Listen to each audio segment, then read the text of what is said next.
ladies and gentlemen. This is J.R. Moore coming to you live from deep in the mountains of the Missouri Ozarks. On Thursday, the 4th day of January, year of our Lord 2018, welcome to the John Moore Show. Before we get started, I want to send a big shout-out thank you to Ted in Hawaii for the Vietnam TV documentary done by Ken Burns. I watched the first disc last night, and it's well done. I did see one historical mistake made by the people doing this, but otherwise very well done, and I thank him very much, Ted. And I know, Ted, you and I will be talking privately about my possibly coming to Hawaii for a speaking engagement. That would be a good thing for Hawaii. Our prepper tip of the day. I want to encourage all of you to consider signing up and bring a child or two with you, a child or grandchild, your own child or your grandchild with you to an Appleseed training session. There's a link on my links page at thelibertyman.com. Nationwide training begins soon here, and you can find one close to you and get signed up for it. And it's a fun event. You not only learn basic marksmanship, but you also learn a lot about American history. It's a fun day and something a youngster will remember the rest of their lives. We have a patient waiting in the green room, my friend Tim Spencer. Tim is a husband, a father, a grandfather, a rancher, a veteran of the United States Navy Submarine Corps, where he was, in fact, a submariner, radio talk show host at Republic Broadcasting, and man about town. Good morning, Tim. Good morning, Tim. Good morning, John. Holding up for you this morning? I was reading 9.9 degrees, but the Weather Channel in telecast is saying 2 degrees right now, so I'm not sure which is more accurate, but they're both really cold. And I forgot to mention you're the proprietor of a website, ruralsurvival.info, aren't you, sir? Oh, yes, I am, John. Absolutely. Yeah. And your radio. Go ahead. Your radio show is when? It is Saturday mornings at 10 a.m., goes till noon, and Lori and I, my wife, do that together, and we have a real good time doing it. Most weeks are caller's choice or open lines, whatever you want to call it. It's a format that people really seem to like. We never seem to run out of callers, and we never run out of stuff to talk about. So it's just a good kick-back, laid-back show, and we talk about all kinds of stuff, gardening and, ranching, farming, basically just about anything you want to talk about. I think this coming week, Lori's got a new way of castrating pigs that she wants to talk about, or something along those lines. So it'll be an interesting show. At the church I attend, the Viburnum Free Will Baptist Church, the men were having a kind of a session to determine what would be a good father-son event for the men and sons of the men in the church, and they decided it would be how to butcher a hog. Oh yeah. So that's you can tell we're in a country when the father-son event for a weekend is butchering a hog, can't you? Oh yeah, but it is something that people around here need to know, and I'll tell you, as a grandfather, it sure is nice to have a grandson around to help pull that skin off. It truly is nice to have the extra help. Believe me, I'm telling you from experience. Right. Well, it's a lot of work, and yeah, it is. And the bigger the hog, the more work it is. Yeah. Well, when I was out there at the Commons, we used to do two every. It was usually the 1st or 2nd of July. We would butcher 2 hogs right there before the big 4th of July barbecue. And, of course, we quartered them and basically roasted them whole and then turned them into barbecue. So, yeah, this family's had their hands full on butchering hogs, believe me. I certainly believe that. Well, if you got a question or comment for us, give us a call at 800-313-9443, 800-313-9443. Well, Tim, you've been you've had your own show on Republic now. I know it's at least 2 years, isn't it? This is the 2nd year or 3rd year? On the show, second year. We're working on the second year right now. October will make 2 years. Yeah. Okay, so you're in your second. You finish your second year and start your third this coming October. Correct. Okay. Well, that's good. And I know it's been a lot of fun for you. I was encouraging you to do it for a while before you went ahead and started that show. And, of course, ruralsurvival.info has been going now for how many years? It's pushing 9, I believe. Yep. Well, it's a great place. Ladies and gentlemen, if you are interested in establishing a hobby farm, if you already have a hobby farm, if you know somebody that has a hobby farm being a place where it's not meant to have a product to be sold to make a living. Primarily, it's where the fruits, the vegetables, the meat products, eggs, whatever it might be, milk, is primarily meant for consumption on the premises. Obviously, you sell any extra, but that's kind of a loose definition of a hobby farm, isn't it? It is, and I think each and every one is a little bit different, John. You know, we don't sell much right now, but it used to be we would sell, baby chicks to the auction. That was my big thing, was raising chickens. But I've got to basically relearn how to do what I already know how to do, but we're doing it with one leg now, which doesn't seem like much. But there's so many little intricacies, because, cleaning out an incubator. Now I got to take a chair out there with me and sit down to do it because it hurts too much to stand on one leg for the amount of time it takes to do it, Well, when you get your prosthesis, that will change dramatically once you get your prosthesis. I can't wait, buddy. I bet. I know. We've talked about this now for a while. Let's do a segue here and talk about some geopolitical matters. The situation in North Korea seems to be morphing into something else. It is. China has moved an incredible amount of troops up there to what they call the triple border or trilateral border between Russia, China, and North Korea. China has, the way it was put to me was it was a solid 3-day convoy. In other words, a solid 3 days of equipment, vehicles, and even missiles going down the highway for 3 days to reinforce that area. So that is a lot of troops. So the obvious question is, who's the adversary they're preparing to use all that equipment against? Well, I'll tell you, it's not North Korea, because the missiles they got that they're moving in there, North Korea is too close. They can't hit any of North Korea. The target range is too close. So with those missiles, that would have to be South Korea, Japan, or the ocean. Okay. Well, I knew that would be the answer, but you gave the response I was anticipating. Now, Russia did reinforce their border, but my impression initially was it was to mitigate and prepare for North Korean refugees attempting to cross that border. Has that changed? No, I believe that is still what the plan is there. Now, even China has started building 5 refugee camps. Now, I don't know what that involves. I don't know if that involves tents or regular buildings, but they are currently building 5 refugee camps on the China side of the border. So they're expecting an influx. Well, obviously, they're preparing for all-out war on the Korean Peninsula. Yes. And of course, absolutely. China has a track record of intervening on the side of North Korea already. And so, as I've been saying publicly for years, North Korea has never been anything more than a client state of China, and to a lesser extent, Russia. Absolutely.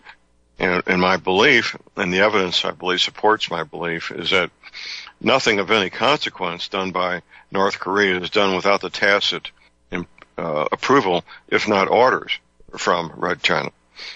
Well, I agree with you.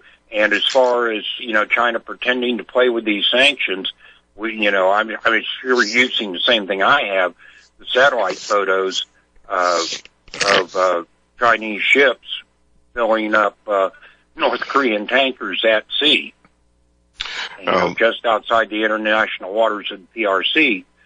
So there's still, I think the Chinese government has given tacit approval to the illicit trade in petroleum.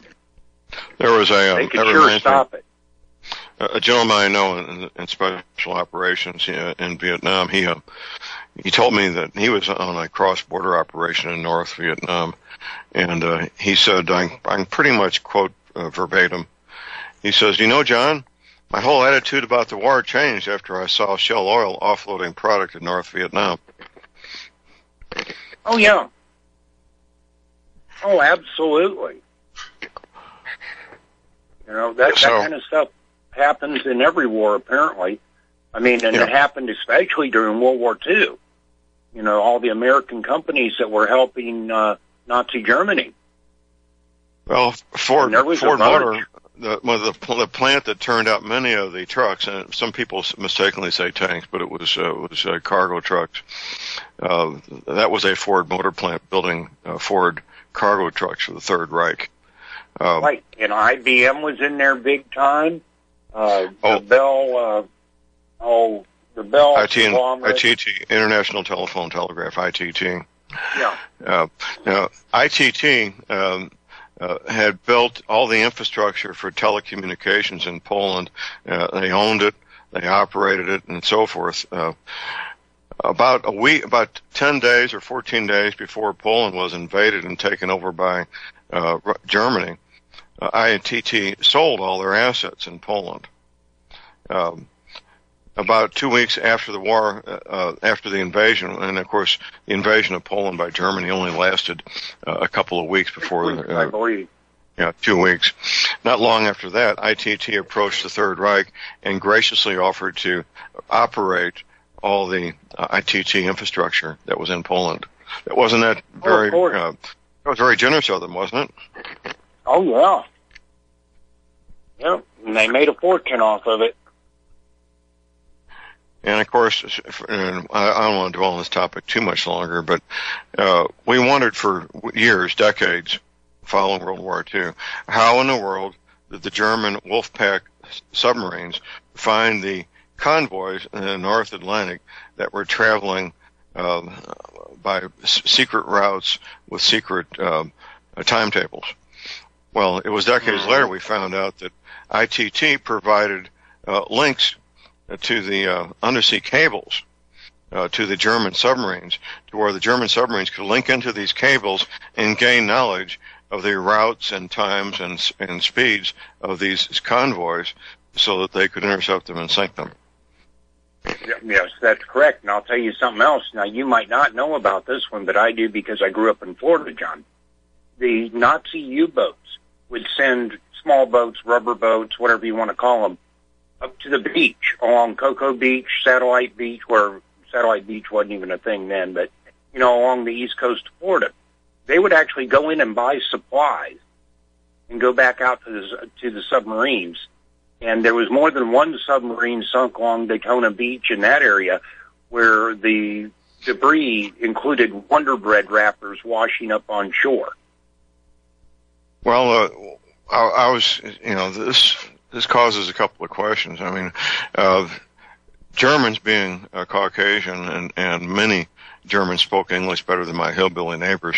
Why couldn't they just take a day or two off and get a hotel room and hang out on the beach with the babes?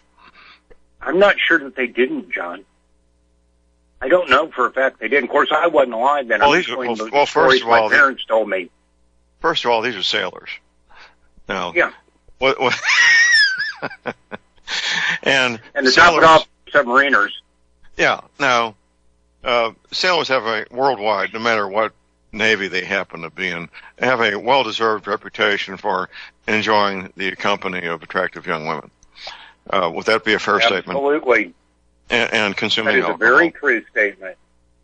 And consuming alcohol. Yeah, and the alcohol. You can't forget the alcohol. One goes with the other. So we've got handsome, young, intelligent men that speak perfect English. We got beaches with good-looking babes. We've got alcohol. It sounds like a perfect storm to me. It does to me, too. Well, maybe one of those. Maybe there'll finally be a autobiography from one of those German submariners, giving some details about the fun they had posing as Americans during World War II on American beaches. Well, we know they were able to pull it off well enough to go to Piggly Wiggly and buy supplies to take back to their boat. We know that for a fact. Right. Well, I don't doubt that for a moment. They probably. I wonder if the money they were using was real money or whether it was counterfeit. Good question.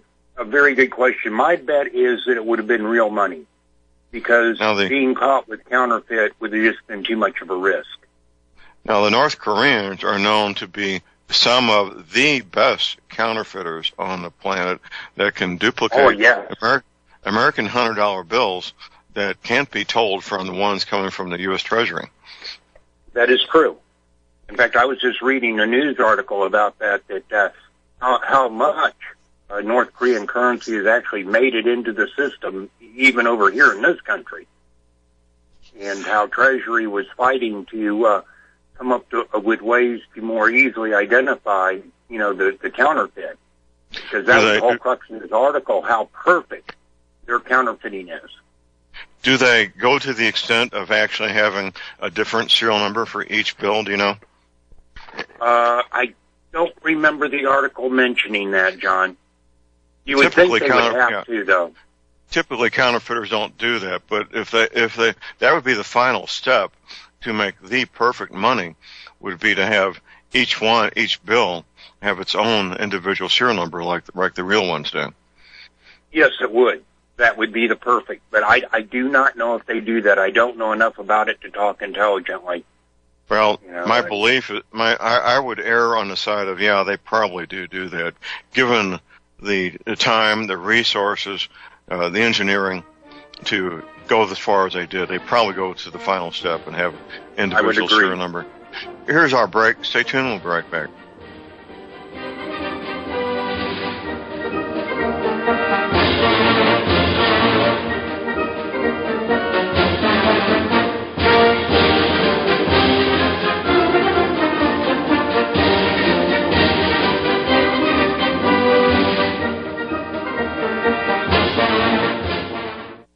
That's 877-882-7221. Ladies and gentlemen, J.R. Moore here. It's taken 3 years before I could offer the inter-shelter domes for sale. During those 3 years, several different governments and militaries were taking all their production.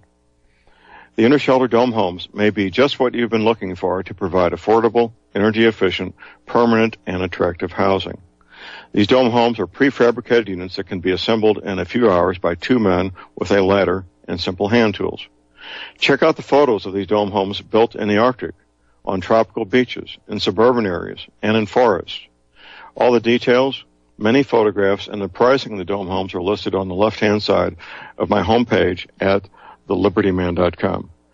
I think you'll find these homes are not only attractive, but they're energy efficient, and a bonus. You can disassemble them and reassemble them as many times as you feel you need to. Pretty great, huh? Something that's very, very unique. Check them out at my website at thelibertyman.com. Thank you.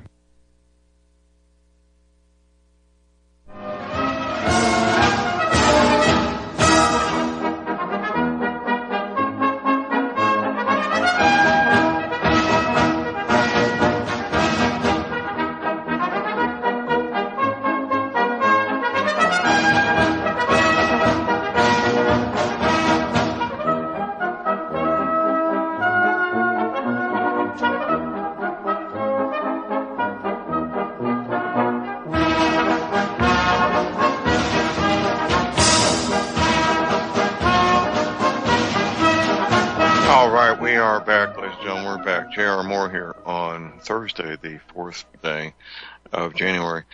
Tim, you offer an excellent home library on a flash drive at your website for sale.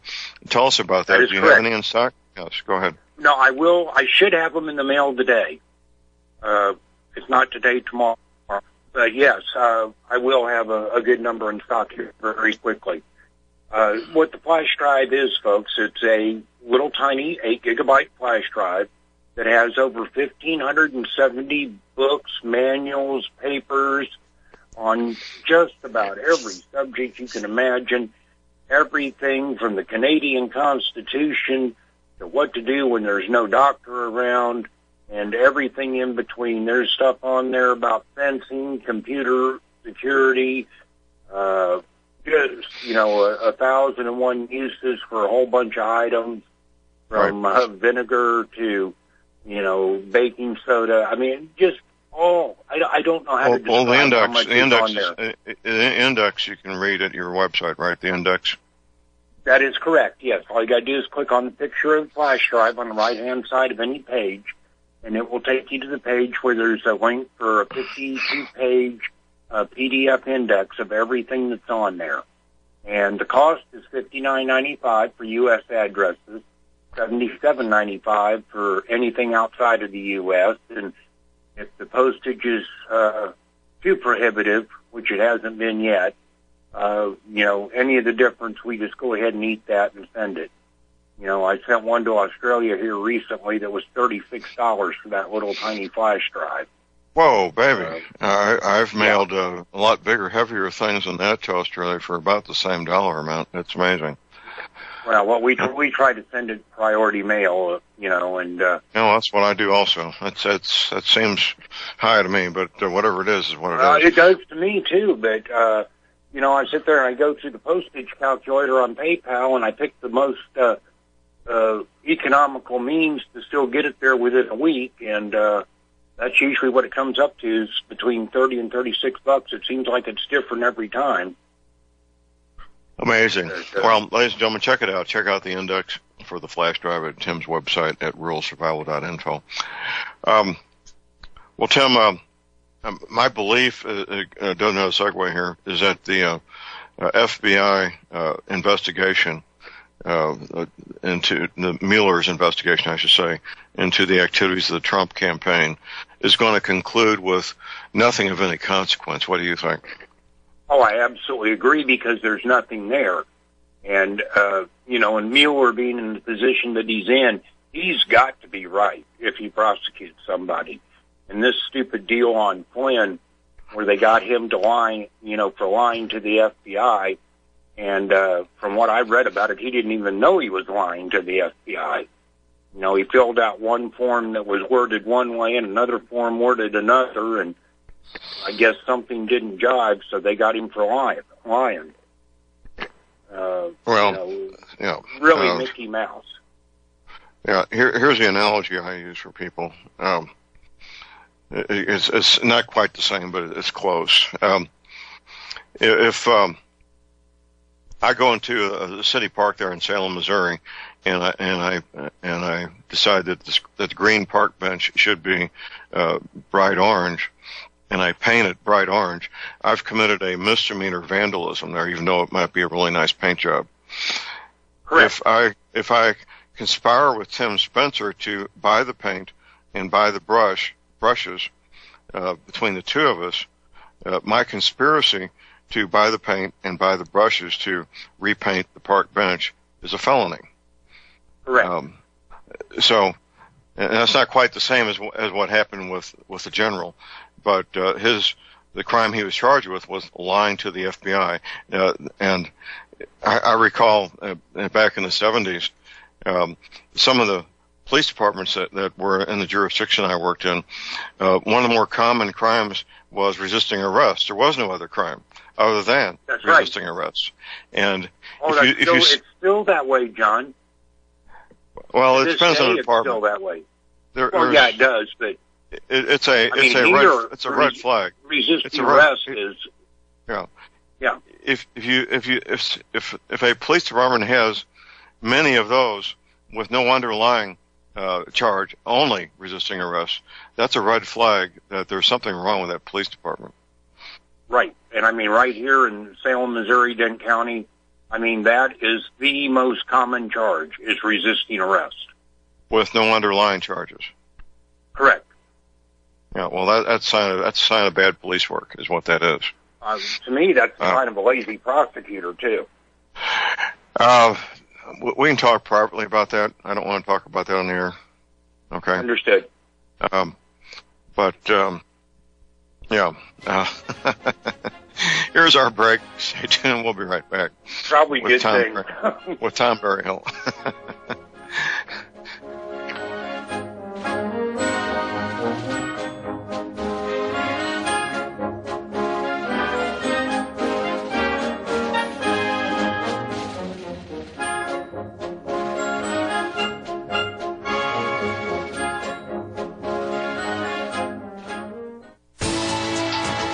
You are tuned in to the Republic Broadcasting Network.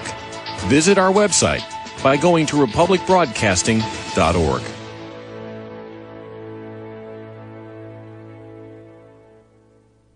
Ladies and gentlemen, J.R. Moore here. We're continuing our energy cleaner promotion, which began August of 2016. In this promotion, you get to buy an energy cleaner, $70 off retail, and a mattress pad, 10% off retail.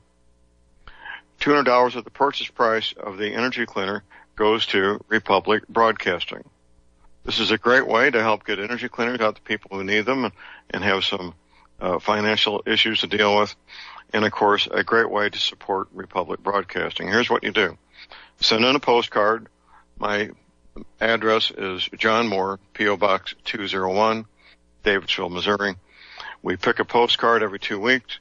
If your postcard is drawn, you get the chance to buy the energy cleaner, $70 off retail, and 10% off the mattress pads. Put your name and your address, your telephone number, and your email address on the postcard, and we wish you the best of luck. Thank you.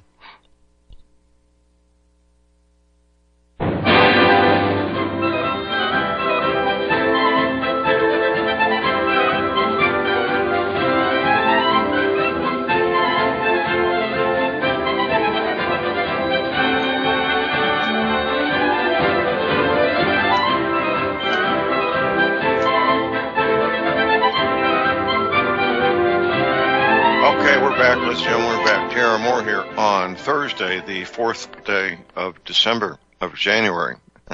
4th day of January. Let's get this straight, John. 2018. This is a 24 minutes I look forward to every week. We take 24 minutes to talk about a marvelous healing device. It's called the Energy Cleaner. In fact, the second hour, we're going to have Steve Whitman come on, talk about his new book and, of course, about the Energy Cleaner and how the Energy Cleaner saved his life. We begin these conversations with my friend Tom Berryhill, the manufacturer of the Energy Cleaner, who is just diligently working to get caught up with pending orders, giving us our disclaimer. Good morning, Tom. Hi, John. Good morning. We're not doctors or medical professionals. We don't diagnose, treat, or cure any illness or disease. The information discussed today is for your education and entertainment only. If you have a medical condition requiring treatment, you should utilize the services of a medical doctor, chiropractor, or other competent practitioner. Okay, thank you. With that said, we have our first caller here who wants to talk about the Energy Cleaner, Susan in Virginia. Good morning, Susan. Good morning.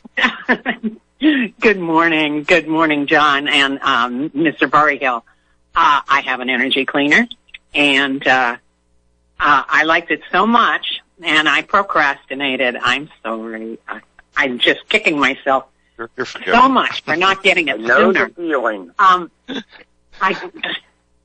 I got one for my son, and he's in a wheelchair, and he made a special aluminum metal piece that goes in his chair so he can get the benefits of the Energy Cleaner. Well, I've been helping my friend. She had surgery, leg surgery. She broke her bone. She has multiple screws and metal and everything, and she has seen me do things because I've had back surgery. It's really bad. But I've been bringing my Energy Cleaner with me in the car.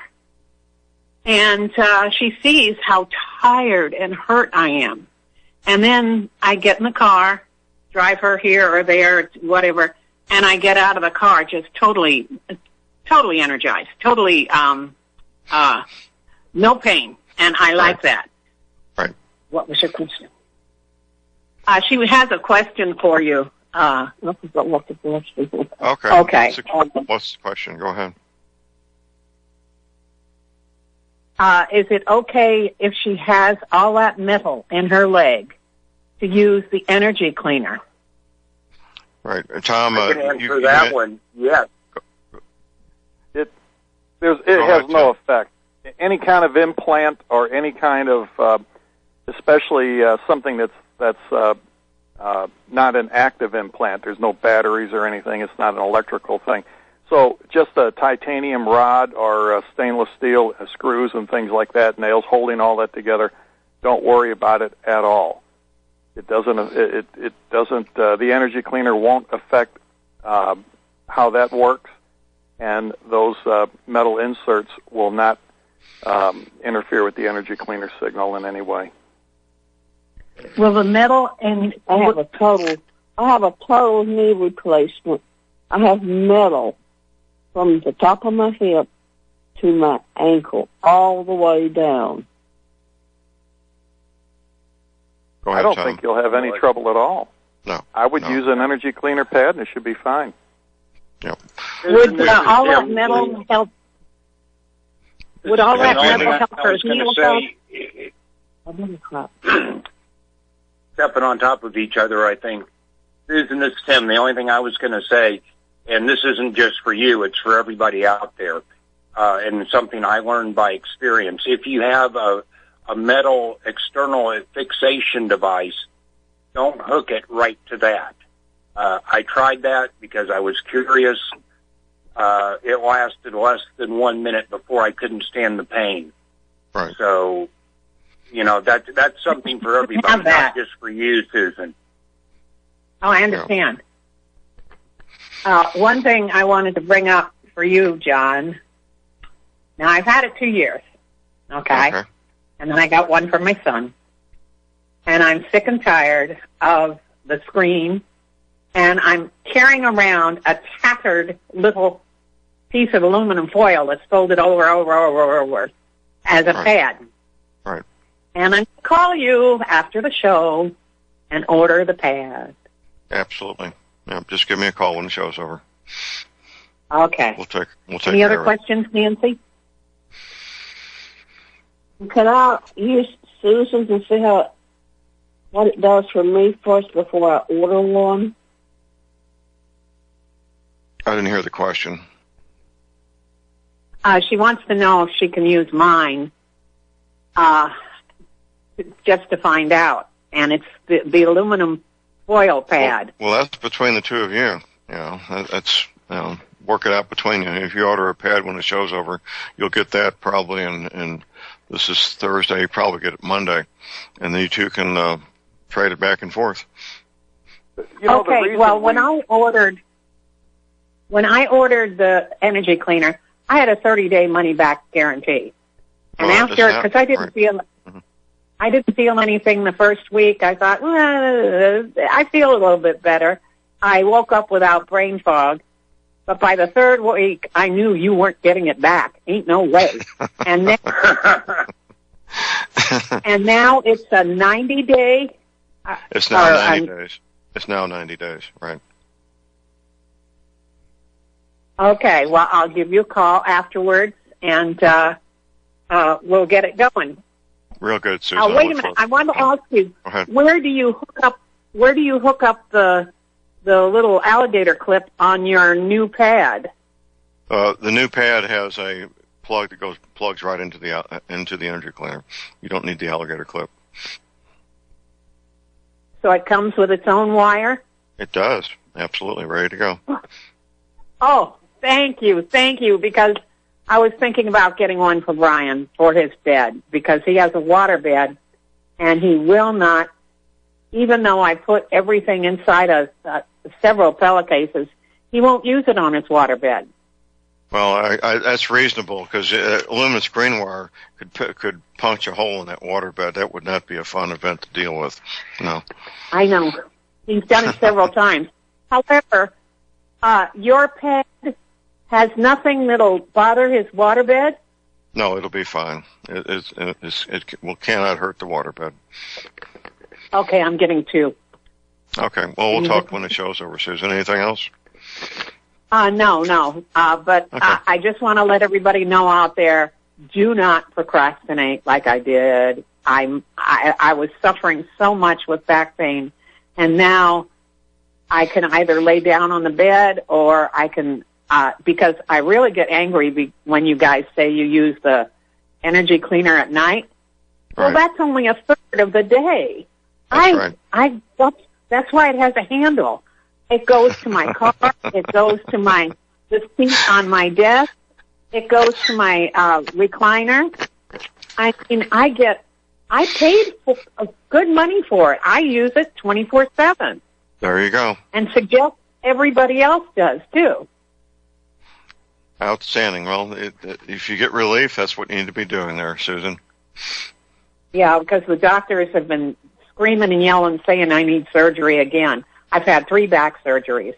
My physical therapist has been working on me, and if it wasn't for the energy cleaner, oh my gosh, to think of all that pain again.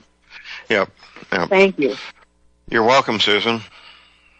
Okay, I'll talk to you later.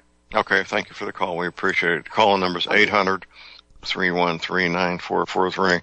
Well, gentlemen, Tim and Tom, my wife, Dr. Moore, the chiropractor, she tells me that this is what she's learned from her patients who've had back surgery. Typical, and this is not one size fits all, but this is what happens to most people most of the time. They get their back surgery, they come out of it, they feel better for about a year. Beginning about the end of that year, into the second year, things start deteriorating in terms of the back pain coming back. And right. That's what happens to most people most of the time who get back surgery. You got some follow-up on that, Tim? Yeah, I do, actually. And I'd like you said, it's not one size fits all. My major back surgery, I had 3 of them, but the major one made it so I could walk again. Okay, but it did nothing for the pain. As you well know, 25 years post-surgery, you saw me for yourself over a long period of time down there in Springfield. The pain never went away, but I could walk. And right. for that, I'll be eternally grateful.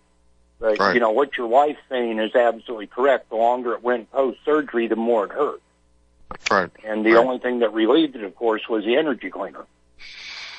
Well, I recommend people put a paper tag on the side of it, the change battery date on the tag, to change them once a year. The reason for that primarily is to help prevent the possibility of batteries leaking and causing damage. They still could within that 1 year, but it's less likely if you change them out once a year. And we do recommend the dollar store house brand batteries as giving the best performance. Any D as in Delta, any D-size battery will work, but we get a better signal out of the energy cleaner with the less expensive carbon zinc batteries that are house brand for dollar store. Only $285 shipping included, ladies and gentlemen. You can read up on energy cleaner at my website at thelibertyman.com. The patent application information, the wonderful testimonials. You just heard a great testimony from Susan there and how she regrets having procrastinated. And it's one of my mantras is to talk about energy cleaner procrastinators. And Tim Spencer was an energy cleaner procrastinator for 2 weeks. Yeah, I wasted 2 weeks. I wasted 2 weeks. I hand carried and delivered to you the energy cleaner complete with batteries, a screen pad ready to go, and you still waited 2 weeks, and which was 2 weeks of lost recovery. Yeah, and that was a big mistake on my part. That's water under the bridge. You quickly found out. You started getting relief within days and went public with me, I think within about a month, if I recall correctly. Yeah, it was something like that, 3 weeks a month, yeah. But you know me, before I put my name behind something, I got to be sure, John. And, somebody like me, that's all we've got is our word. Absolutely. Absolutely. Well, that's a big only. I do take PayPal. PayPal is the most secure way to make any payment online. And if you live in the U.S., PayPal now takes payments if you need to spread out that dollar amount over a few months. Be sure and check out the factory-made fitted mattress pads that we offer for sale also at my website. They're comfortable. They fit the bed. We got twin size, full Queen King, California King, and of course the handy travel size, 12 by 24 inches, that is easy to move about to your recliner or to your car seat. I use mine on the car seat when we make long trips. And of course, I got a toll-free auto line, 24 hours a day, 800-592-9543. Keep in mind, if you want to send me a check, my address is at my website if you need to mail a check. The auto line, once again, is 800-592-9543. Well, gentlemen, the seed catalogs have been arriving in people's mailboxes now for a few weeks. And, Tim, you found out, you have firsthand experience of using the energy cleaner with seedlings, don't you? What happened with it when you use energy cleaner with seedlings? Well, I'll tell you. This has probably been 5 years now, if I was guessing. I don't know for sure, John. But what happened was I decided, well, we're going to start the vegetable seeds inside this year. Or, I guess it was inside. Anyway, make a long story short, I have this picnic table that is made all of metal. So I took and put wood blocks underneath the legs so it wouldn't be grounded, and hooked up the energy cleaner with all these flats of seeds and nice fresh potting soil. Well, I figured, I got time to get out there and get the garden going and get the dirt turned up a little bit and all that. And lo and behold, about 5 days later, I walked by, and these things are 8 inches tall and ready to go in the ground yesterday. So my advice to people is what would be the normal time to get to 8 inches tall as opposed to 5 days? At least 14. So less than half. What is your advice to people if they do this? Have your garden ready first. Yeah, absolutely. Well, that's good advice, and that's from somebody who lived through this firsthand, is to make sure the garden is ready first. Yeah, definitely. And of course, once the garden is ready and the seedlings are out there, then you can further enhance the yield and the size of the fruits and vegetables. Tom, give us a shorthand version of how a person would do that, please. Okay, well, typically you'll use some fence posts or tomato stakes if you want, whatever works, whatever you have on hand. You can get all these materials at any farm supply store, and you put these stakes or fence posts in the ground around your garden area, and then we use electric fence insulators that can be attached to a grid of chicken wire. Just have a piece of chicken wire big enough to cover the entire garden area that is then supported by these electric fence insulators. That keeps it from being grounded by these fence posts. And keep the chicken wire as close to the plants as possible. If you do use those metal type of fence posts, the ones that have stamped holes in them, it works pretty good because that allows you to raise and lower the chicken wire grid as needed. So you can connect onto this chicken wire grid at any point. It's not critical. In a corner, on one of the sides, even in the middle if you had to, and run that wire up to the energy cleaner, plug it in, keep the energy cleaner in a plastic bag or in some sort of a plastic container to keep the moisture off of it, dew in the morning and things like that. It works pretty good, and you can leave it connected round the clock if you want, and you'll be amazed at the production out of that garden. It's just absolutely amazing. And I guess, Tim, you were also a garden procrastinator, weren't you? Oh, yeah, I was. I admit it. Yeah. I admit it. John, I wanted to make a couple of quick comments about the early days of the energy cleaner that might help people that heard Susan talk about the aluminum foil and the screen wire. Right. What we did in the early days, this energy cleaner originally was $3,000 when it was first conceived and put into production. And hold that thought, Tom. We got a break. We'll finish this after the break. Stay tuned.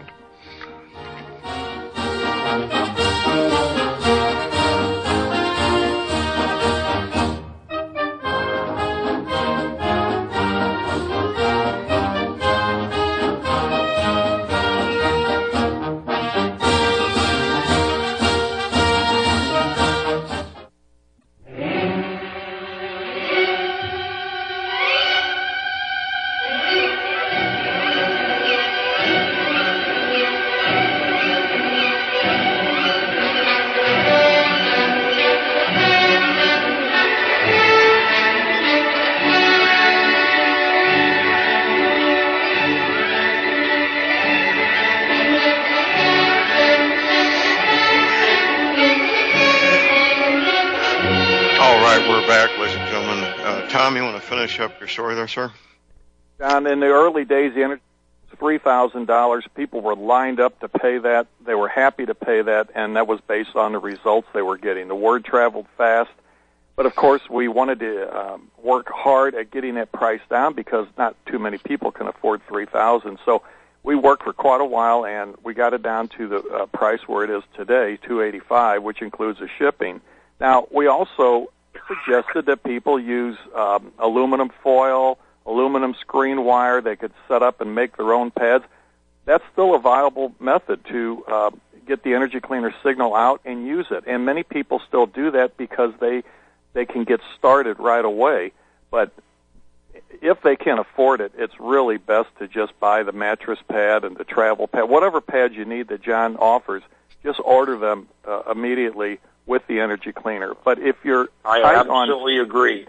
Oh, yeah, but Tim, early on, that's all we were using, and then people... yes. Yeah, and then they got the pads that John has, and everybody's happy with it. But sometimes if your money's kind of tight, but you really have some pain issues, you want to get started right away, you can get started that way, and then save up a little additional, and then get the pads as you need them. John can ship those out guys, separately. I went for 3 years with nothing but the screen, and I had to replace that screen 4 or 5 times. But it certainly did the job. It worked. It absolutely Oh, yeah, it's not comfortable, but it will get the job done, and it allows somebody to get started right away. They can get the energy cleaner first and then order the pads later as they build their funds back up, and John can send those out separate. But most people will usually choose to order both items together and get started that way. Yep. Okay. Well, this is your chance, ladies and gentlemen. You've heard the stories here. Next hour, you're going to hear Steve Whitman talk briefly about how the energy cleaner saved his life. He will also be talking about his new book, Shaker Madison, A Conspiracy to Murder. Go ahead and make your decision. Tom, I expect to be getting a fresh delivery of you from Energy Cleaners when? A couple of days. You really like to put the pressure on me, John, don't you? Okay, well... We'll do this in front of 10,000 people and see if that helps her. Yeah, well, I've always told you I work best under pressure. Okay. Well, there's 10,000 people listening to your commitment of 2 days, and we shall see. We shall see. Okay, John. Well, Tim, you were an energy cleaner procrastinator for 2 weeks. We've had people listening for months, sometimes a year or more, that are still procrastinating, and they're dealing with arthritis pain and other forms of pain. What's your message to the energy cleaner procrastinators, Tim? You're only hurting yourself, folks. That's the main thing I can say. That you're the only person you're hurting, because it does work. I'm living proof. 0 pain meds. If anybody could have seen me 10 years ago compared to now, that is just absolutely incredible. Tim, and after getting my leg cut off, I was only on pain pills for a month. Amazing. Gentlemen, thank you. We'll be talking privately. Appreciate the help. All right, sounds good, Thank John. you, John. I'm going to top the hour break. We'll be back with Steve Whitman. Stay tuned.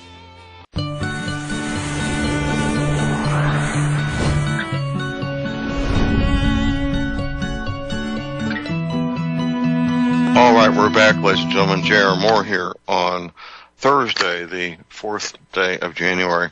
Our prepper tip of the day, I want to encourage everybody to sign up for a Appleseed rifle training course. It'd be great to bring a child or grandchild with you, maybe a couple of children or grandchildren. It's a fun way to both learn basic marksmanship skills and learn a little bit about American history during the Revolutionary War period. The link is on my links page at thelibertyman.com for Appleseed, and it's a lot of fun, and I encourage people to do that. We're patiently waiting in the green room, my friend Steve Whitman. Steve is a gentleman who has become a prolific author, inadvertently kind of stumbled back into it with, and we'll talk about how that happened. I have here in my hands his most recent book titled Shaker Madison, Conspiracy to Murder. It's paperback, full-size paperback, 356 pages, well-written novel. It kept me guessing and took me in right up to the very last of 8 or 10 pages. Took me in directions I really did not anticipate. And Steve, good morning. I want to congratulate you. Well done, sir. Well, thank you, John. Good morning as well. I don't know how it is down by your way, but up here it's pretty cold.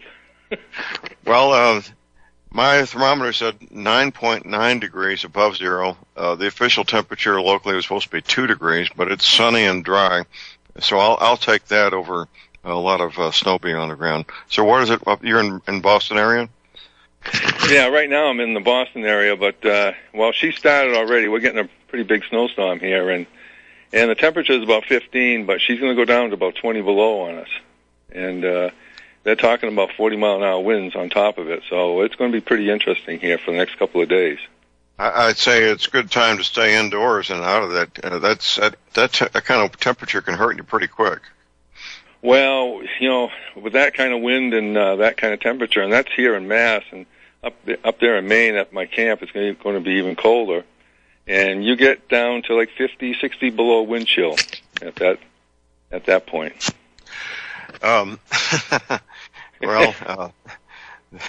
I do private consultations, Steve, and I have people they call me up and they're doing consultation, and they're considering moving to North Dakota or Montana or someplace. And I tell them the following. First, I ask them if they've ever been in winter up there, and they say no. And I tell them, before you make this decision, I want you to spend at least 2 weeks in your chosen location in either January or February, and then make your decision. See if you can handle that. Because it's funny you say that, because we get a lot of people from all over the country that come up to northern Maine to vacation for the summer, and when they're sitting out in the canoe with me and we're catching fish on a sunny sky, they get the idea that this is a great place, and they move up there to retire. Okay. And they buy a little place, and all of a sudden, their first winter, they get the shock of their life, because it's like living on the moon up there. So, oh, yes. So, well, it's been probably 40 years ago, the first time I traveled far enough north to see gates on the interstate highway. And first gate I saw, I thought, this is odd. I've been driving around the country for a number of years now, but I'm seeing a gate to keep people from getting on the interstate highway and to make them get off. And then I started seeing one after the other, and then also snow fences. So you're in a place where there's serious winter, where they actually have gates to keep you from getting on the highway and other gates to force you off the highway. That's where you're in serious winter territory, don't you, Steve? Well, a lot of people don't realize, and we have the gates on our cart roads and, that sort of thing up here, the lumber roads and so forth, to keep people off them in the winter, because the trouble is, once you get on them, a lot of people, if they don't know where they're going, they get lost. And if you get lost on one of them and the car dies and the temperature drops, I mean, hypothermia is right on the way, and you can actually die out there. So, oh yes, it's a real safety issue, and we're very aware of it, and we have to do that. Okay, well, I've got a stack of your books here, but I'm not sure it's all of them. What's the how many books have you authored now at this point in time? 6 right now. 6. Yep. Okay, 6, and you've had a varied career. You started out as a engineer and had your own, was it civil engineering company? Yes, civil engineering and land surveying. Land surveying, and you had, it got to be pretty good size. How many employees did you have before you sold it? I was up to 35, which included the land surveyors, the engineers, as well as the environmental engineers, because we did hazardous waste remediation as well. Well, that's a serious payroll to have to meet every week, which, of course, you did, obviously. And you had a goal for years and years to become a Maine guide, didn't you, sir? Yes, I met a man about 40 years ago that he kind of took me under his wing and saw that I might have some potential of being a Maine guide. And I like I said, became a student of his, so to speak. And he encouraged me to get my fishing guide's license, and then eventually I got my master's. And I've had that now for about 20 years. And it involves a lot of study and testing. It's a real deal, isn't it? Yeah, the main guide, especially the master main guide, which allows you to do fishing, hunting, and recreation. It involves really 2 steps. One is a written exam, which is very detailed, and then once you pass that, then you can go in for an oral exam in front of 3 game wardens, and they can ask you anything they want to, and it can get pretty intense at times. So I bet. It's not a short process, and you really have to know your stuff in order to get it. Well, it is, and of course, taking on that responsibility in that part of the country, it's not figuratively, but literally a matter of life and death to know what you're doing out there, isn't it? Well, we've had people duck hunting, even deer hunting, going on boats and whatever to get to another isolated area to hunt. And at that time of the year, if the wind picks up, the boat can capsize. You can find yourself in, 35-degree water, and you only have a matter of minutes. So, and just normal stuff, even in the summer, if you get a thunderstorm and you get a rain and the temperature drops, hypothermia can happen. So there's a lot of things, as far as someone falling down, breaking their arm, which I had one year. I had a woman that was 90 years old that fell down and broke her arm, and I was 9 miles from the landing. Okay. Amazing. And I had to stabilize it, get her in the canoe. She couldn't walk. Her husband, who was elderly as well, he couldn't help. And so, you have to keep you cool and just do your first aid and get the people to the hospital. Absolutely. Well, you finally got to the point where you got your credentials and you sold your business, your civil engineering business, and you bought a camp that had fallen into disrepair, needed a lot of rehab, and you set about the business of rehabbing it. What we're doing here, ladies and gentlemen, is leading up to the point where Steve's writing his first book. It was 4 years ago that the incident happened where you were shot. Is it? Yeah, it was October 1st at 4:45 in the afternoon. It's pretty hard to forget that. I bet. Anyway. I bet. So lay out the situation from the moment you were leaving the cabin, and something very critical happened that you normally didn't do. I don't want to steal your thunder, but mention that also. Well, we were closing up camp. It was basically the last day, my brother and I, and I had to do some work out on the gravel road, and I normally don't take my cell phone with me because it doesn't work out there, only in very few spots. But I don't know, for some reason, and I say this in the book, that I don't know if it was an angel sitting on my shoulder or what, but a little voice told me that I should take it with me that day. And it was something I never do, or never did. And so I went in my camp and grabbed it and got on the tractor, the backhoe, and went out. And then I was out there working, and naturally that's when my previous employee, who had quit about a year before that, showed up on the job. And unfortunately, he had a .45 with him, and he shot me 3 times. All right, twice in the torso and once in the right hand, correct? Yeah, and then he, when he thought I was dead, he killed himself right at the scene. So now there's a little backstory. This is October. You started using an energy cleaner because of a back injury. Was it July that year? Yes, it was about July, going into August.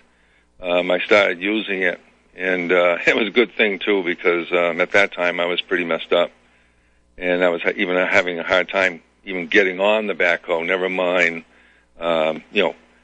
jumping off it when the guy started shooting at me. But anyway, I started using it, and geez, my back, it really put me into, so I was agile again, and because I had always been active all my life in sports and that sort of thing, And but it was a good thing I had used it, because by the time October 1st came, I was in pretty good shape, could move, and he wasn't able to, give me a killing shot. So Right. So you shot 3 times, and you had the agility, the mobility to leap off the tractor, getting put in a tractor between yourself and the shooter, who thought he had killed you, and then he committed suicide, and that began a whole another set of events, didn't it? Well, yes, because naturally I had no use of both arms, and there was no cell phone coverage, and I was bleeding out, although I was trying to give myself direct pressure. My entrance and exit hole in my chest, I had only one way. I was in the middle of the woods. Right. So I had to get back up on the tractor with no arms, which was pretty difficult. I bet. And drive the tractor with my left elbow about a mile to a point where I could get some cell coverage. And finally got through. I had to treat myself for shock because I'd started passing out, and I knew, if I did pass out, it was over for me.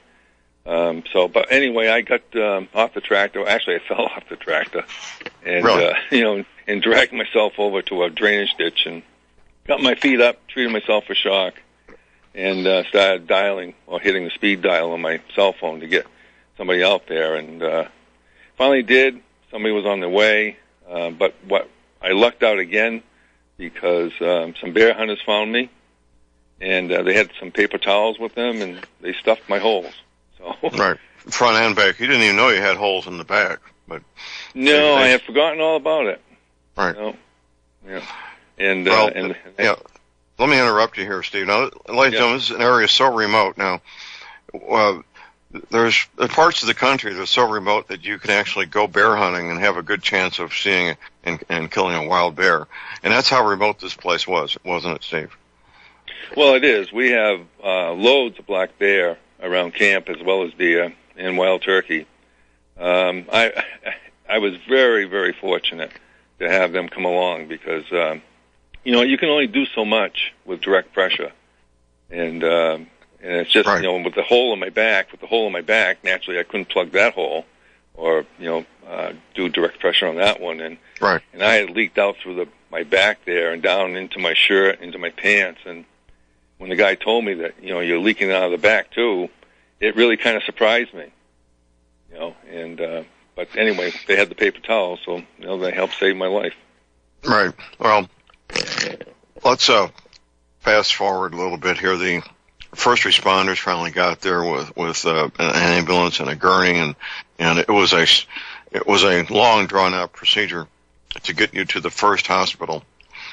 And kind of a side note, you refused pain medication at every step of the way, didn't you, sir? Well, I did. It's funny. When I got to the first hospital, they offered me some, and they never brought it for some reason.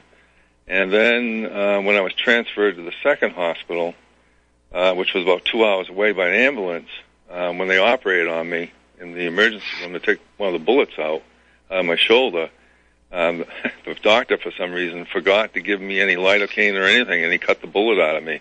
Whoa, baby! Yeah, you didn't get. It didn't give you a belt to bite down on, or a 45 caliber bullet to bite on, like they would in a movie. No, not even a piece of wood. Okay. Not even a piece of wood. Yeah, and of course my wife is standing there, and she's watching all this, and the blood's pouring around my arm, and of course she passes out, and the doctor.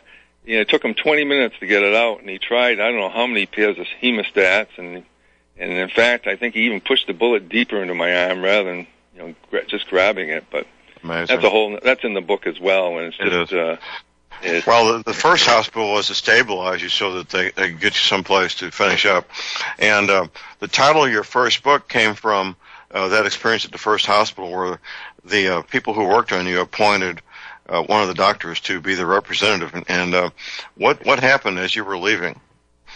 Well, when I was leaving, and they were putting me on the gurney to get me to the ambulance, everybody came into the emergency room. There were like 3-4 doctors and probably like 6 nurses. And because I had a ton of people that were working on me at that time, and And one of the doctors stepped forward, and he says, I've been elected to speak for the group. And I says, yeah. And he says, we all discussed it, and we want to give you some money. And I looked at him, and I kind of said, what are you talking about, money? He says, well, we want you to buy us some lottery tickets. Okay. And then he went on to explain that one of the bullets had missed my heart by half an inch. So. And the title of your first book was? Winning Life's Lottery. That's right. That's right. So, absolutely. Because it is the biggest lottery of them all. So, absolutely. So you traveled 2 hours. You went through the surgical procedures at the next hospital, and you have to come back. Was it 4 weeks later for a checkup?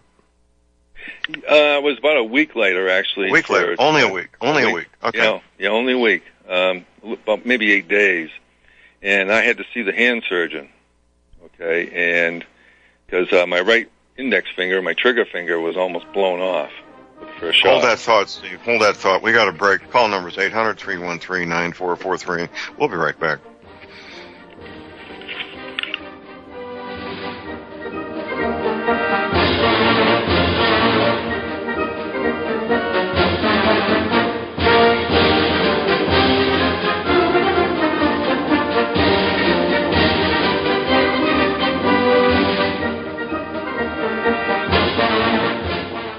Ladies and gentlemen, J.R. Moore here. It's taken 3 years before I could offer the inter-shelter domes for sale. During those 3 years, several different governments and militaries were taking all their production. The inter-shelter dome homes may be just what you've been looking for to provide affordable, energy-efficient, permanent, and attractive housing. These dome homes are prefabricated units that can be assembled in a few hours by 2 men with a ladder and simple hand tools. Check out the photos of these dome homes built in the Arctic, on tropical beaches, in suburban areas, and in forests. All the details, many photographs, and the pricing of the dome homes are listed on the left-hand side of my homepage at thelibertyman.com. I think you'll find these homes are not only attractive, but they're energy efficient, and a bonus. You can disassemble them and reassemble them as many times as you feel you need to. Pretty great, huh? Something that's very, very unique. Check them out at my website at thelibertyman.com. Thank you.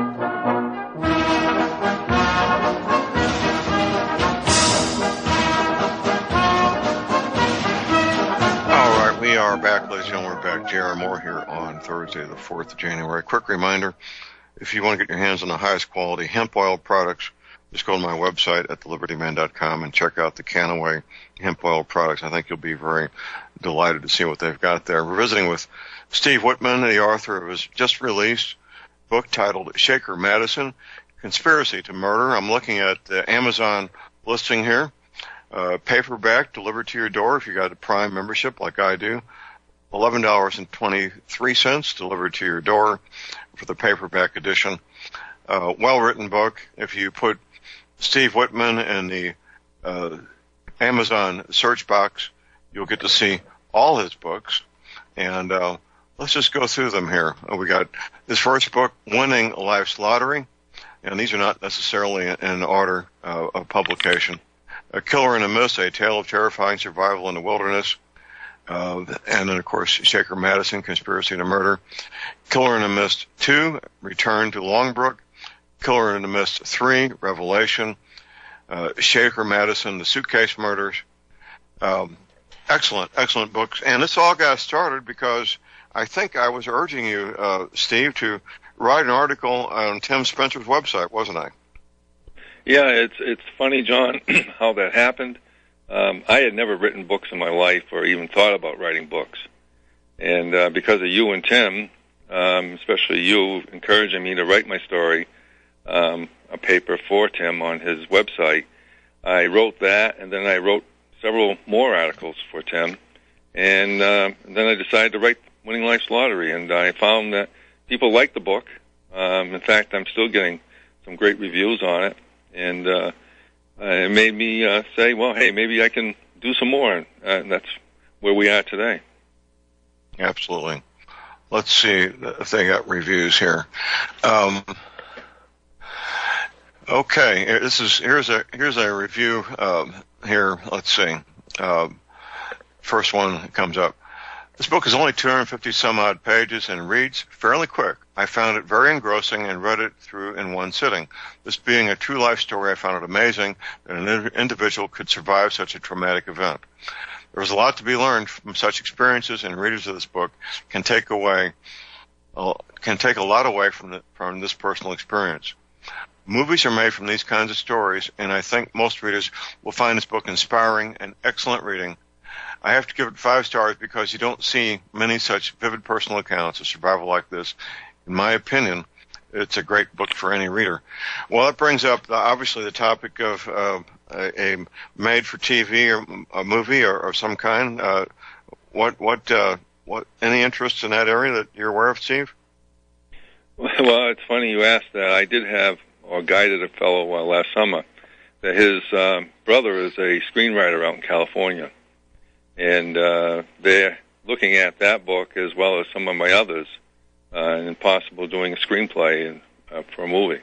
So I don't know where it's going to go, but it's just neat that something like that can happen. Oh, right. Well, it is neat, and it's the way life works. Is one thing leads to another. There's obviously a synchronicity working here, and that day in October 4 years ago. Everything had to happen precisely the way it did, or you and I wouldn't be talking, would we? That's exactly right. I often say, and I say this in the book too, that there were too many things that happened in the right order, number one, okay, and happened at that point in time so that it helped me to survive. It's just things don't happen like that for no reason. No, there's something behind it. They don't. So. And there's a bonus to your using the energy cleaner. Your lovely wife, Lynn, who had been an aerobics instructor, very active, athletic young woman, she contracted lupus and incrementally lost her physical abilities to the point where she no longer could do the aerobics. And tell us what happened inadvertently that was an unexpected bonus. Well, naturally, we had the screen on our bed, and she naturally got the benefits of the energy cleaner, too. We didn't know it at the time until she went for her 6-month checkup, like she did every year, for to have her blood tested and so forth so they could adjust her medication. And lo and behold, they discovered that there was no evidence of the lupus virus anymore. So, amazing.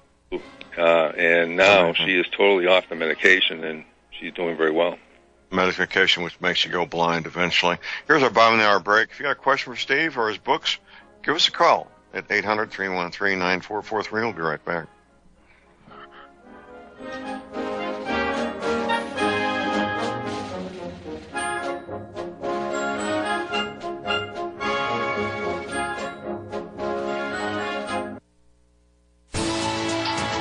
You are tuned in to the Republic Broadcasting Network. Visit our website by going to republicbroadcasting.org.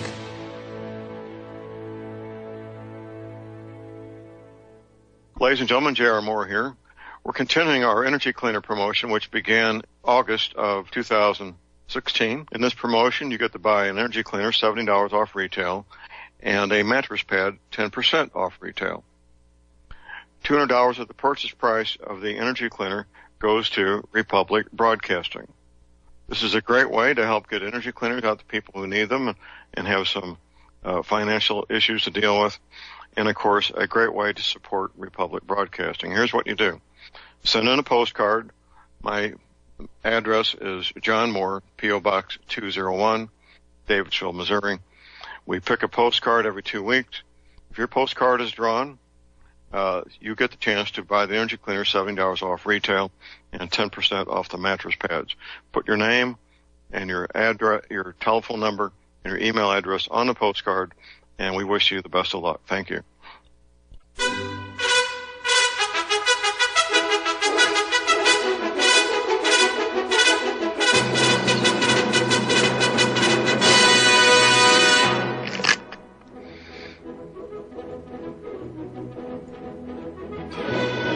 All right, we are back, ladies and gentlemen. We're back. J.R. Moore here on Thursday, the 4th day of January. Our project of finding images of continents with new coastlines is moving into the second year here.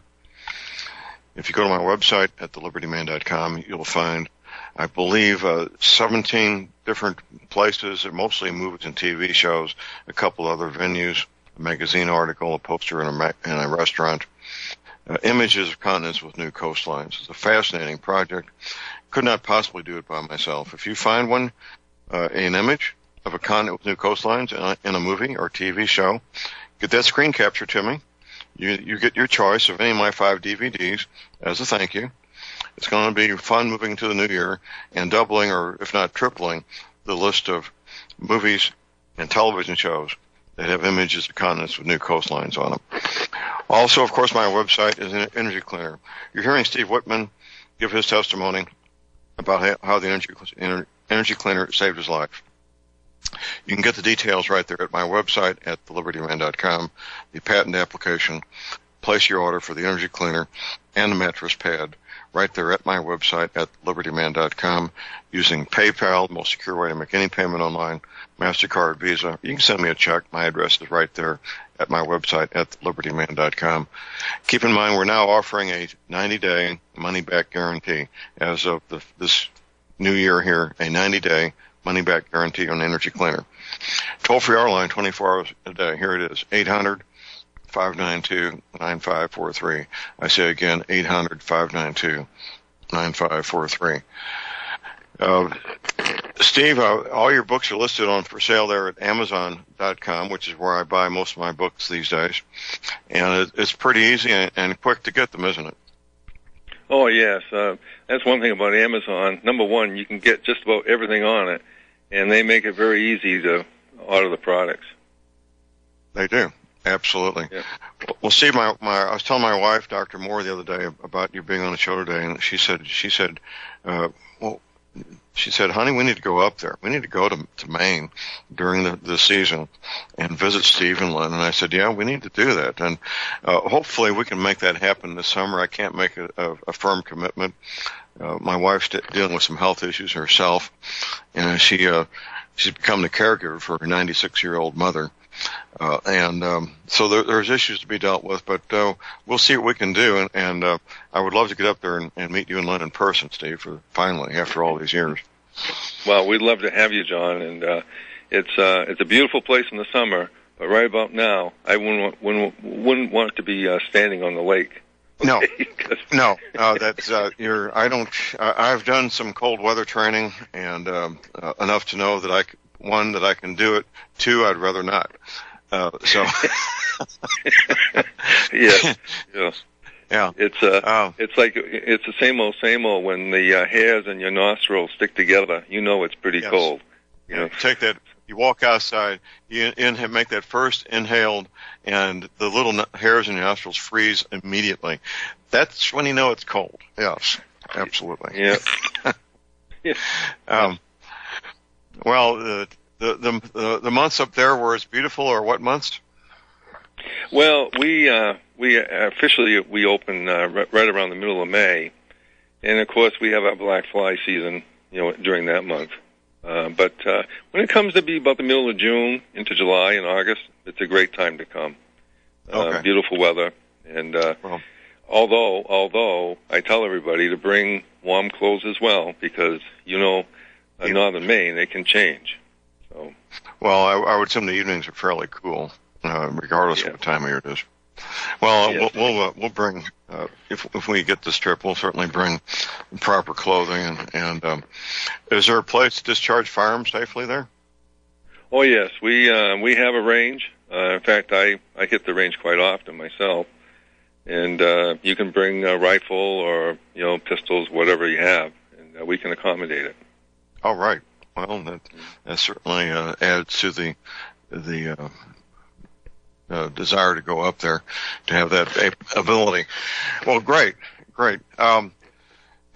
Your book, your most recent book, Conspiracy to Murder, it gets into. I don't want to give away too much of the story, but it gets into events that took place around 1963 in this country. All these things are things that could happen. There's enough feasibility to your story that it is plausible. I mean, it doesn't reflect history as we know it on one hand, but does reflect a plausible reality that could happen. Was that somewhat accurate, Steve? Yes, it is, and it's kind of funny because I've always had my thoughts on what happened in 1963 in November, and I'm sure everybody knows what I'm talking about. And I always had my thoughts on what happened, and so the book kind of gets into that. And lo and behold, some of those papers have just been released, the classified documents from the government, and some of what I talk about in the book, or what happens in the book, is actually coming true. So it is amazing. Yes. Yeah, wow. It is. It is amazing, and it's just it kind of shocked me actually a little bit because I said, "Oh boy," yeah, it's always been a issue with me because I've always had a problem with it. Naturally, I was at the age I can remember it very well, and it was a shock to the country, and so it was. Well, I was 16 years old in high school. I could walk up to the exact place I was sitting in the high school library when the announcement came up. I could walk up there to that exact spot today when the announcement came over the intercom that the President of the United States had just been shot. I could even pull the book off the shelf of the library, and it was a book about the U.S. Army Signal Corps that I was sitting there reading because I thought it was interesting. I think all of us can remember where we were. I mean, I was just finishing up playing a band concert. I was in elementary school, and we came down to the band room after we had played the concert, and the band instructor came in and said, "I have some bad news. The president's just been shot." And I can recall that like it was yesterday. Yep, and that's true for everybody who was old enough to be around and remember that at the time. So it's an excellent book. I like a book that doesn't have a predictable plot, and this book does not have a predictable plot. It's not your typical murder mystery by any stretch. In fact, I rarely read murder mysteries because for me it's too much like being at work.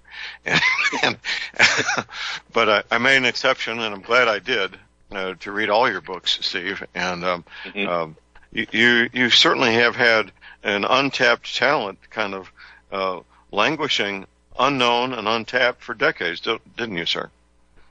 Well, the Killer in the Mist trilogy, the idea, or the basic idea for that trilogy, I thought of it, it was back in the early 80s. I was in a cedar swamp in northern Maine deer hunting in the month of November. And it was a very cold day. It was, freezing rain, that sort of thing. And I was sitting in the cedar swamp by myself, having a can of sardines. And the rain was running off the hood of my jacket into the can of sardines. And I looked around, and I said, "My God, I could be on the beach somewhere rather than doing this." But anyway. Okay. So, and it takes some people longer than others to figure that out, but you did. Go ahead. I know. and it's funny. I thought of the idea that, geez, you're hunting in the woods alone. Okay. You do have a gun. I had an 06 with me, which can probably take anything down in the woods you might come across, including a bear. But I said, geez, what would happen if there was a psychotic killer or a serial killer out here in the woods loose?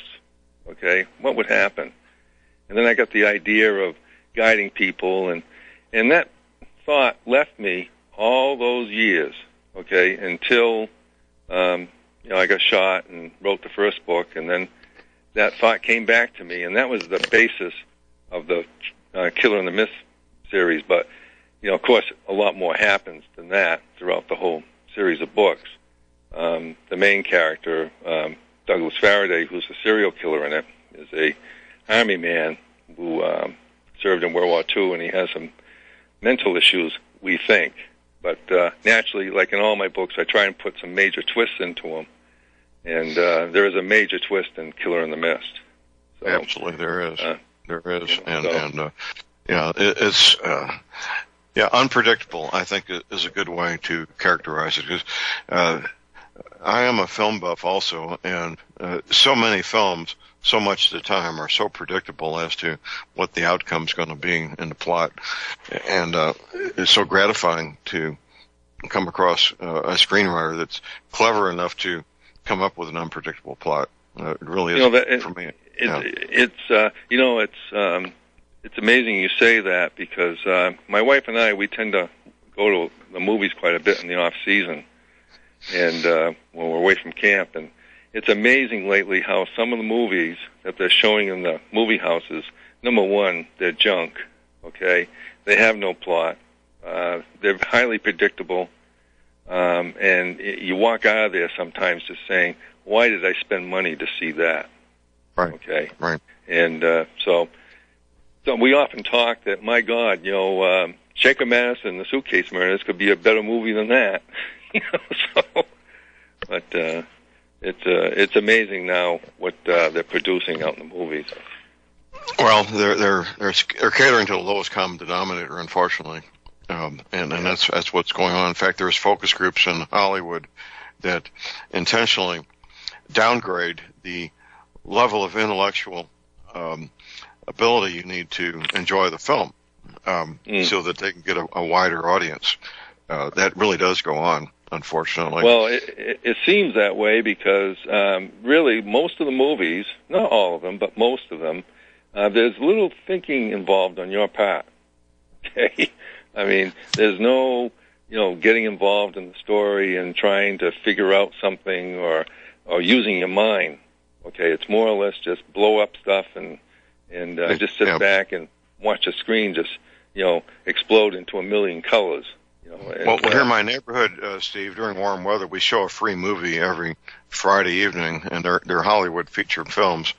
And I've learned from experience that if I show a movie, like I'll give you one good example. I had lunch with my friend Command Sergeant Major Page yesterday, and he mentioned the film Idiocracy, which he just ordered and hasn't seen yet. And I was complimenting him on him getting the film and how much he would enjoy it. We showed Idiocracy on Friday Night Film, and I had several people complain that they were confused by the film, and there are segues and changes in the film from one venue to another venue that they just couldn't keep up with it. And I've had that happen with several films that have just a bit more complexity in the plot than you typically see these days, and I get negative feedback. Anytime I show a film that has more than the typical simplistic plot that you're used to seeing, I get complaints. So that's just the nature of our society, isn't it, sir? Well, it's too bad, too, because, I mean, and the problem is, too, you see a lot of remakes now. It just seems that Hollywood, I don't know if they're taking the easy way out, trying to make a fast buck, and just pumping out stuff because, like I said, the screenplays and the thought process behind them is really horrible sometimes, and you walk out of there, and number one, you go to a movie to be entertained. Right. Okay? And you want to, number one, have a good time, and when you walk out, feel good about the film, okay? Or feel good about the ending or whatever. So often now you walk out and just go, oh boy, I just wasted $10. Okay. That would be disappointing. Well, actually, if you get some snacks, they make their money selling the snacks. It could actually be considerably more than that. Well, I'm watching. One of my listeners, Ted from Hawaii, sent me the documentary done by Ken Burns on Vietnam, and I watched the first installment last night, the first disc, and they did touch on the French Catholic missionaries arriving in 1858. What they didn't explain, which is critical to understanding the Vietnam War, is that these countries did, they had colonies, England, France, Germany, Italy. They would pick a minority to be put in charge of the colony and run all the administrative matters, which they didn't have that in Vietnam. The Chinese were kind of a minority, but they really weren't enough to do anything of any consequence. So they created a minority. The French Catholic missionaries converted Buddhists into Catholicism, and those Catholic converts became the people who ran the country on behalf of the French.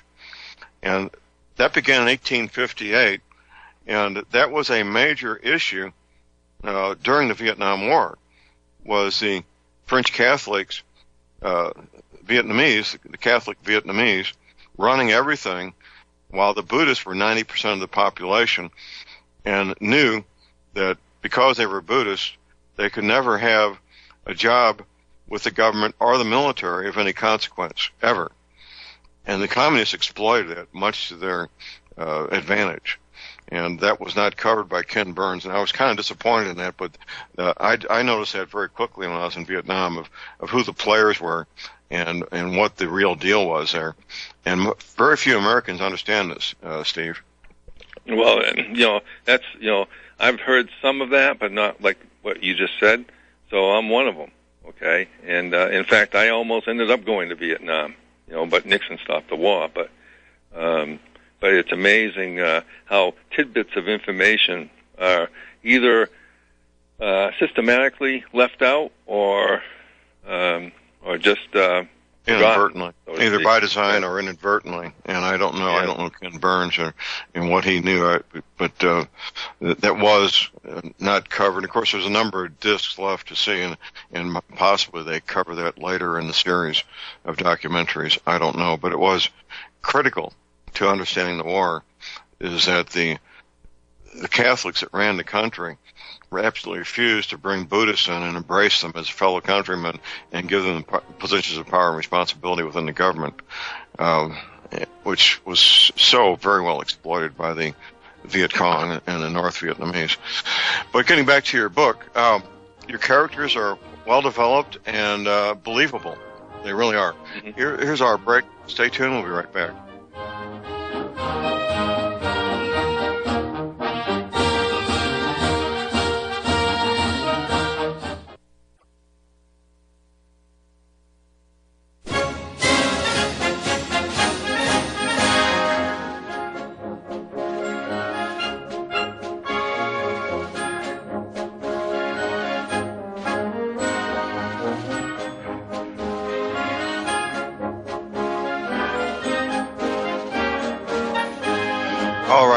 Ladies and gentlemen, J.R. Moore here on Thursday, the 4th of January, visiting with Steve Whitman, the author of Shaker Madison, Conspiracy to Murder, available at Amazon.com.